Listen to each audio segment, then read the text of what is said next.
नमस्कार, बहुत स्वागत है आपका हमारी खास पेशकश में। आपके साथ मैं हूं रेणु कैलाश। चीन के विदेश मंत्री वांग यी आज से 2 दिवसीय भारत दौरे पर रहेंगे।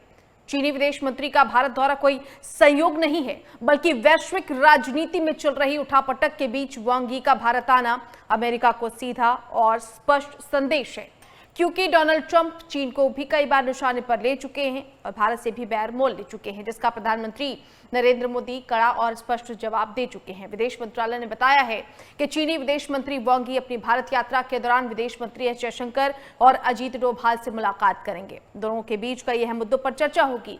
दोनों विदेश मंत्रियों के बीच कई मुद्दों पर द्विपक्षीय वार्ता होगी। वांग यी प्रधानमंत्री नरेंद्र मोदी से भी मुलाकात करेंगे। ये मुलाकात कई मायनों में खास है।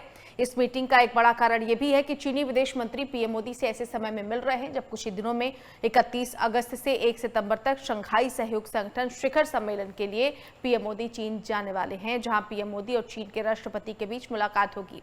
तो क्या अमेरिका के साथ बढ़ते तनाव के बीच भारत और चीन अपने बंद पड़े व्यापार को अमेरिका के टैरिफ वॉर के खिलाफ इस्तेमाल करने की तैयारी में है? और क्या दोनों देशों के करीब आने से अमेरिका का टैरिफ वॉर बेअसर साबित होगा? आज इसी विषय पर हम करने जा रहे हैं महत्वपूर्ण चर्चा।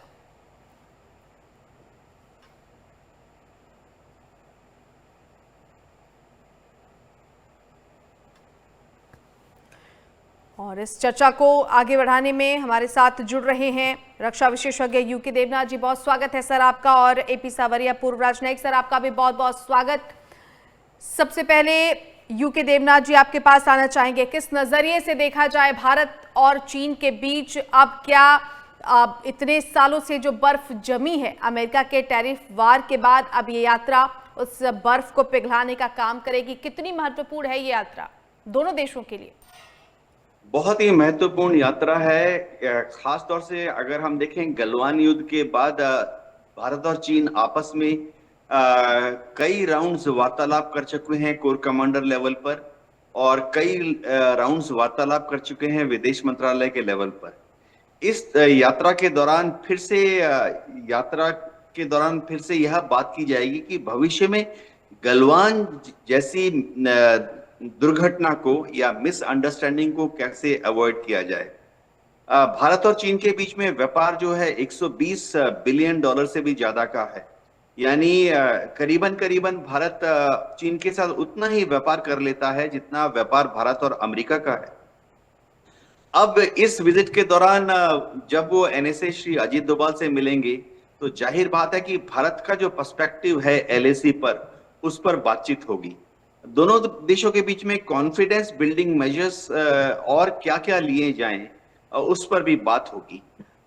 दोनों देशों के बीच में एससीओ के, जब प्रधानमंत्री जी चीन में जाएंगे एससीओ की मीटिंग के दौरान, तो उसके साइड में या पृष्ठभूमि में क्या शी जिनपिंग और भारत के प्रधानमंत्री की मुलाकात होगी और उसमें किन किन मुद्दों पर बात होगी। एक माहौल बहुत जरूरी है जहां की दोनों पक्ष, चाहे हमारे आम एंटरप्रेन्योर्स हो, बिजनेसमैन हो, जब प्रधानमंत्री जी के टीम में काफी बड़ी तादाद में कूटनीतिक, राजनीतिक, मिलिट्री ऑफिसर्स तो होंगे ही, लेकिन बिजनेसमैन और इंडस्ट्रियलिस्ट भी जा रहे हैं। तो एक माहौल तैयार करना पड़ेगा जिसमें उभय पक्ष के जो बिजनेसमैन हैं, इंडस्ट्रियलिस्ट हैं, एंटरप्रेन्योर्स हैं, वो चीन में जाकर कहाँ इन्वेस्टमेंट कर सकते हैं, और रेसिप्रोकल चीन के लोग भी भारत में आकर कहां कहां इन्वेस्टमेंट कर सकते हैं। इन सब बातों पर बात होगी। जी चलिए सर, लौटेंगे आपके पास। चलते हैं एपी सावरिया सर के पास। सर, आप कैसे देख रहे हैं इस पूरी यात्रा को? रेणु जी, मैं इसको बहुत ही पॉजिटिव लाइट में देख रहा हूं, क्योंकि पिछले कई सालों में भारत जिस तरह से एक बहुत बड़ी पावर उभर के निकला है और पूरा का पूरा सिनेरियो वर्ल्ड में बदल रहा है, जियो पॉलिटिक्स डे बाय डे बदलती जा रही है। और ये जो विजिट इस वक्त फॉरेन मिनिस्टर चाइना के इंडिया में आ रहा है, हमने उनको इनवाइट किया था और उन्होंने एक्सेप्ट कर लिया और वो आज आ जाएंगे, 2 दिन रहेंगे। एक्चुअली चाइना के वो स्पेशल रिप्रेजेंटेटिव हैं और बॉर्डर टॉक्स के लिए एसआर हैं। He is the SR of China and हमारे भारतवर्ष की तरफ से हमारे NSA डोवाल जी भी SR है, स्पेशल रिप्रेजेंटेटिव है। मेन मुद्दा है इस वक्त कि हम दोनों महाशक्ति हैं एशिया की इस वक्त, और किस तरह से हम कंधे से कंधा मिला करके काम करें ताकि एक उभरते हुए समाज को सुरक्षा और शांति मिले। जो जो हालात पिछले कुछ महीनों में, हफ्तों में हुए हैं, पूरी दुनिया लड़ाई के कंगार पे खड़ी हुई है, और हम भी एक छोटा सा लड़ाई लड़ चुके हैं आतताइयों के बगैर में। तो इस वक्त ये मौका आया है 2020 के बाद, जब गलवान इंसिडेंट हुआ था और करीबन 50-60 हजार हमारे जवान और उनके जवान बॉर्डर पे खड़े हुए हैं, तो पिछले कुछ चंद महीनों से ये बात भी चल रही है और काम भी चल रहा है कि ये हमारे रिश्ते चाइना के साथ नॉर्मल हो जाएं। दोनों कंट्री चाहती हैं। भारत तो पहले से भी चाह रहा है, लेकिन चाइना भी अब चाहने लग गया है। तो उन्होंने मानसरोवर की यात्रा भी भारतवर्ष से कर दी है, और भारतवर्ष अब जो एयर फ्लाइट भी खोल रहा है चाइना के लिए, और भारतवर्ष ने भी चाइनाज को वीजा देना शुरू कर दिया। तो अच्छी शुरुआत है। कल जो वो आएंगे वो दोनों SR बैठ करके बातचीत करेंगे, और इसके बाद विदेश मंत्री हमारे माननीय प्रधानमंत्री जी से मिलेंगे। बहुत इंपॉर्टेंट मीटिंग है रेणु जी ये, क्योंकि इस महीने के एंड में SCO की मीटिंग में चाइना के राष्ट्रपति और हमारे प्रधानमंत्री जी मिल रहे हैं। और जिस तरह का एटमॉस्फेयर बैकग्राउंड ट्रंप ने पैदा किया है सारी दुनिया के लिए, उस तारीफ की लड़ाई लड़के जिसमें वो खुद ही उलझ गए हैं, आज वो डिस्कस का मौका नहीं है, वो उलझ गए हैं बुरी तरह से उस टैरिफ में। अब उनको निकलने का कोई तरीका नहीं है। तो जिस तरह से हमारे अभी एक्सपर्ट ने बताया, डिफेंस एक्सपर्ट ने, हमारा बिजनेस चाइना के साथ बहुत बड़ा बिजनेस है, और हम इसको और भी बढ़ा सकते हैं। दोनों पड़ोसी हैं, दोनों मिलकर के चलेंगे तो बहुत ही अच्छा रहेगा वर्ल्ड के लिए। तो इस तरह से मैं अपनी पॉजिटिव पर्सपेक्टिव में इस मीटिंग को देख रहा हूं। देवनाथ सर, डोनाल्ड ट्रंप के जो टैरिफ हमले रहे और जिस तरह से वो लगातार चाइना पर भी हमले करता रहा, और जिस तरीके से डोनाल्ड ट्रंप ने भारत को भी ये कहा कि हमारा अच्छा दोस्त है, लेकिन ये हमेशा ऐसे करते हैं वैसे करते हैं, मतलब दोस्ती को अलग थलग रख के व्यापार को प्राथमिकता देने वाले डोनाल्ड ट्रंप। अब इस बीच हालात ये जिस तरीके से सावरिया सर ने भी कहा कि हमारे पास तो बड़ा प्रोस्पेक्टस है, हमारे पास तो एक बड़ा कैनवास है भारत और चाइना के बाद दोनों देशों के रिश्तों में, और कहें कि अगर हम चाइना के भी रुख में देखें तो नरमी इस वजह से भी आई डोनाल्ड ट्रंप के टैरिफ वार के बाद। देखिए, चीन का और भारत का एक उद्देश्य बहुत क्लियर है कि हम आपसी व्यापार को और ज्यादा बढ़ावा दें। डोनाल्ड ट्रंप ने जिस तरह से भारत के ऊपर 25% टैरिफ लगाया, उसके बाद बोला कि क्योंकि हम रूस से कच्चा तेल आयात करते हैं तो एज पनिशमेंट और 25% टैरिफ और लगाया है, यानी टोटल 50%, जो कि वो धमकी दे रहे हैं कि 27 अगस्त से लागू हो जाएगा। तो ऐसी हालत में भारत बहुत कोशिश कर रहा है कि हमारा जो व्यापार है, ट्रेड है, वो हम डाइवर्सिफाई करें। अगर अमेरिका में हम कुछ एक्सपोर्ट करते हैं और इन टैरिफ की वजह से अगर भारत का एक्सपोर्ट अमेरिका में थोड़ा कम हो जाता है, तो भारत चाहेगा कि उस व्यापार को हम अफ्रीका की तरफ मोड़ दें, साउथ ईस्ट एशिया की तरफ मोड़ दें, लैटिन अमेरिका की तरफ मोड़ दें, चीन की तरफ मोड़ दें। बहुत बड़ा मार्केट भारतीय गुड्स के लिए चीन में है। दोनों देशों की आबादी, हमारी आबादी 140 करोड़, चीन की आबादी 140 करोड़, यानी 280 करोड़ की जो कंज्यूमर बेस है, वो तो हमारे आपसी सहयोग से ही एक दूसरे के बीच में खप सकेगा। तो होता क्या है कि ट्रेड को कैसे बढ़ावा दें, बहुत जरूरी है आपसी विश्वास। LAC पर कोई झड़प दोबारा से कभी ना हो जाए, मिसअंडरस्टैंडिंग ना हो जाए, कॉन्फिडेंस बिल्डिंग मेजर्स को और ज्यादा बनाया जाए और ज्यादा ट्रांसपेरेंट किया जाए। शायद इस दौरान कुछ ऐसी भी बातें होंगी, जैसे कि पहले हमारे भारत में जैसे लिपू लेख पास है उत्तराखंड में, हाँ। शिप्कुला पास है हिमाचल प्रदेश में, नथुला पास है सिक्किम में। हम्म। यहाँ से लैंड टू लैंड बहुत बड़ी मात्रा में ट्रेड होता था। हम्म। तो इससे होता था क्या कि जो हमारे उत्पाद हिमाचल प्रदेश के हैं, उत्तराखंड के हैं, या पूर्वी भारत के जो हमारे उत्पाद हैं, वो आसानी से चीन में एक्सपोर्ट होते थे। हम्म। तो ऐसे ट्रेड वार्ता इन जमीन पे जाने की जो रास्ते हैं, इनको खोलना, फिर से शुरू करने का एक प्रावधान शायद डिस्कस हो। ये भी बहुत जरूरी है समझना कि चीन भी भारत के साथ व्यापार करने में ज्यादा उत्सुक है। बिल्कुल।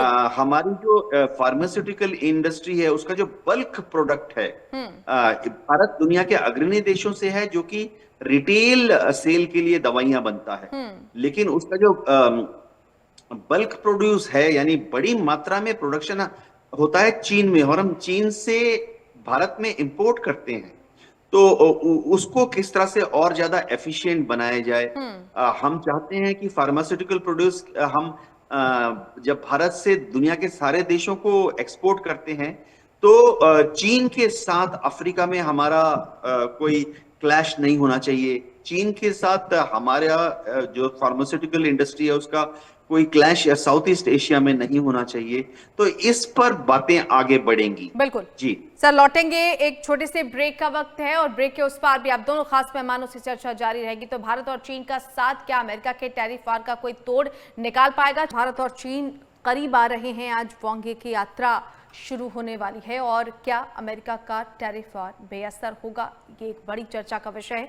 तो खास मेहमान हमारे साथ जुड़े हुए हैं इस चर्चा में। यूके देवनाथ, रक्षा विशेषज्ञ, और एपी सावरिया सर, पूर्व राजनयिक, हमारे साथ जुड़े हुए हैं। सावरिया सर, आपके पास आना चाहेंगे। ये बात तो थी कि चलिए चीन और भारत अब एक दूसरे के करीब आ रहे हैं, दोनों देशों के लिए बेहतर होगा, व्यापार के रिश्ते भी सुधरेंगे, व्यापार के रास्ते भी खुलेंगे। जो बंद पड़े रास्ते थे, खासतौर पर पिछले 5 सालों में जो सबसे ज्यादा असर देखा गया वो व्यापार पर देखा गया, जो रास्ते बंद थे अब खुलेंगे। अब सवाल ये है कि भारत और चीन की नजदीकी का अमेरिका पर क्या असर होगा? अमेरिका जिस तरीके से चीन को भी धमका रहा है, भारत के साथ भी उसने यही करने की कोशिश की, हालांकि प्रधानमंत्री ने इस पर कड़ा जवाब जरूर दिया है। तो क्या टैरिफ वॉर की धमकी देकर भारत और चीन एक दूसरे के करीब आ रहे हैं? ये अमेरिका को दांव उल्टा पड़ सकता है सर? देखिए, आप सही कह रही हैं, उसको तो उल्टा पड़ गया है ऑलमोस्ट। उस मुद्दे पे मैं बाद में आ रहा हूं। जिस तरह से एक स्ट्रॉन्ग पॉलिटिकल विल के साथ में हमारी भारतवर्ष की सशक्त सेनाओं ने जो ऑपरेशन सिंदूर को सक्सेसफुल अंजाम दिया, और उसको सारी दुनिया ने देखा, चाइना ने भी देखा, पाकिस्तान ने तो भुगता, अमेरिका ने भी देखा। और 15 अगस्त को माननीय प्रधानमंत्री जी ने लाल किले के प्राचीर से जो कहा है कि अगले 10 साल में मैं भारतवर्ष को, सरकार जो है भारतवर्ष को सुदर्शन कवर दे देगी, बहुत बड़ी बात है।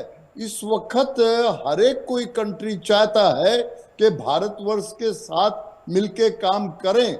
और जिस तरह से भारतवर्ष की जनसंख्या है, चाइना की जनसंख्या है, और चाइना वो जिस वक्त, वो एक जमाना था जब चाइना बहुत स्ट्रॉन्ग, आजकल मैं ये कहने में कोई गुरेज नहीं कर रहा कि चाइना भी उतना स्ट्रॉन्ग नहीं रह गया है, उसके भी अंदरूनी हालात काफी नीचे स्तर पर आ गए हैं। ये दोनों कंट्री जब साथ मिल जाएंगी, और ट्रंप का जो टैरिफ वॉर है उसको तो उसकी सरकार में भी लोगों ने कहा था कि ये गलत डिसीजन मत लो, बट वो क्योंकि एक बिजनेसमैन है, वो पॉलिटिकल आदमी नहीं है, उसको समझ पॉलिटिकल उतनी नहीं है, तभी तो ये सब तमाशा हो रहा है। कभी कुछ कहते हैं, अब अभी देखिए रूस से वो सारी चीजें ले रहा है और हमें धमकी दे रहा है कि 50% टैरिफ लगा दूंगा, 25 वो लगा दी, 25 और लगा दूंगा। तो भारतवर्ष ने उसको कहा कि जो अगर समझौता, अगले हफ्ते वो टीम आ रही है, टाइम मांगा है, जो ट्रेड पैक्ट के लिए आ रही है, तो भारतवर्ष ने जो कुछ भी करना है अपनी टर्म्स एंड कंडीशन पे करना है। माननीय प्रधानमंत्री ने लाल किले की प्राचीर से कह दिया है कि हमारे किसानों का, डेयरी फार्मर्स का, टेक्सटाइल का जो जो भी हित है वो हमारे लिए सर्वप्रिय है। हम किसी ट्रंप से नहीं डरते। अब इंडिया वो इंडिया नहीं रहा, अब ये नॉर्मल न्यू नॉर्मल इंडिया आ गया है और सारा वर्ल्ड इस वक्त भारतवर्ष की देख रहा है।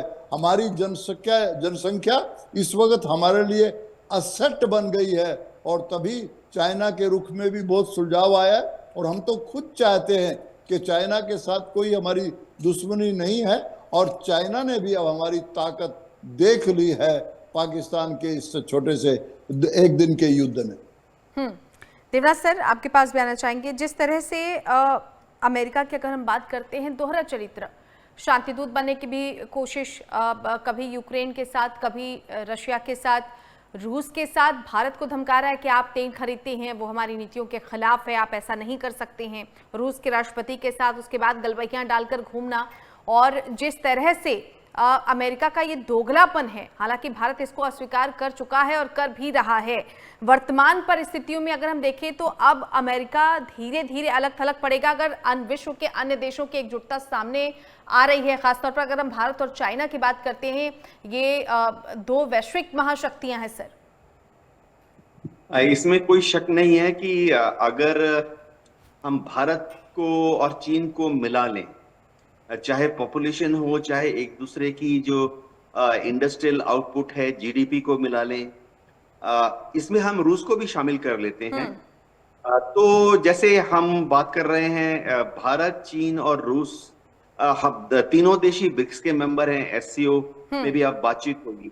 तो अगर आप देखें मोटा मोटी ये तीनों देश दुनिया की आबादी का करीबन आधा हिस्सा है और ये तीनों देशों की जीडीपी को अगर ऐड कर लें कि तो दुनिया की जीडीपी का 1/3 35% जीडीपी ये तीनों देश ही रिप्रेजेंट करते हैं।